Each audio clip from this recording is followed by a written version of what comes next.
From the medicine cabinet to the garage, a number of harmful substances can be found in our home, all of which can be dangerous to our children if ingested. Hi, I'm Veronica with WatchMojo.com, and today we're speaking with Dr. Dominic Chalut, Doctor of Emergency Medicine and Toxicologist at the Montreal Children's Hospital, about these harmful situations and what we can do to avoid them. What is the most common source of poisoning that you see in the emergency room? Material or product we have at home. So it could be pharmaceuticals, could be cleaning agents, all the different products that we store at home. Kids in their expiratory phases will tend to grab them, and sometimes they'll put it in their mouth. Now, is there a particular time in a child's life when this is most common? I will say preschoolers are especially prone to, let's say, put things in their mouth and present to the emergency with possible intoxication.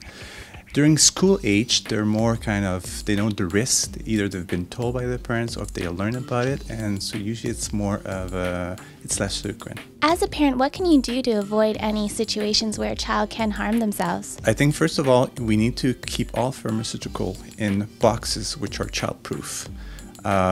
Also, all the other potential toxic substances that you store underneath your sink, in your garage, or in your shed should be out of reach from the children.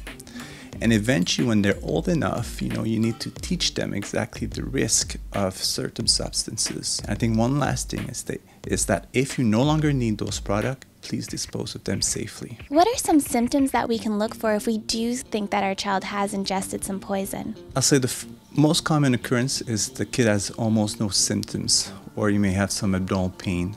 Vomiting, you may have a bit of diarrhea. I will say the best thing is, first of all, call the Quebec Poison Center. They can be reached at 811.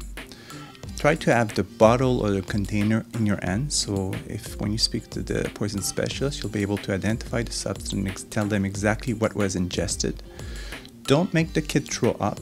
We used to say that the first thing to do is to produce emesis or vomiting. Nowadays, we tend to say don't induce vomiting at all, and just wait for the poison center. They will give you clear instruction. In a sense, you may be observing the kid at home.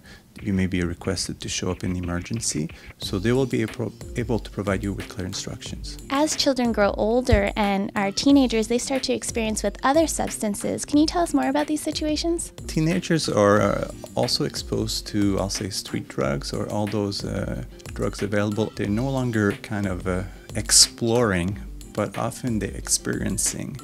And fortunately for some of them, it will become, let's say, a habit, or they will become dependent on the use of those substances. Teenager, we have to be more careful because they tend to overdose more seriously. If they do, it's not necessarily accidental, but it could be intentional. And the way we approach this type of problem is completely different than from preschooler. As a parent, what's the best way to address the situation with your teen? I think the best thing is always to have an open discussion with your teen, not just regarding that, but regarding everything. Try not to judge him or her. Try to remain calm. Try to understand his point or her point of view, and always support your teen. Well, thank you very much. This was very helpful. Thank you. Pleasure.